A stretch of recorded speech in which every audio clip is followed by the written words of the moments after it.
called there. Some really nice views of the edge of the Earth just off of the rocket's plume. If you are capturing some of these spectacular views as we anticipate them to be,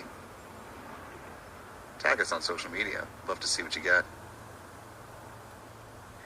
Stage separation confirmed.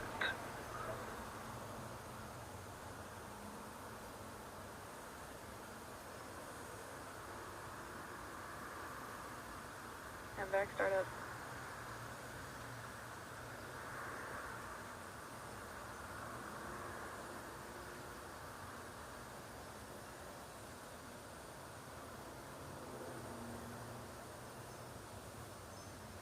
Fairing separation confirmed.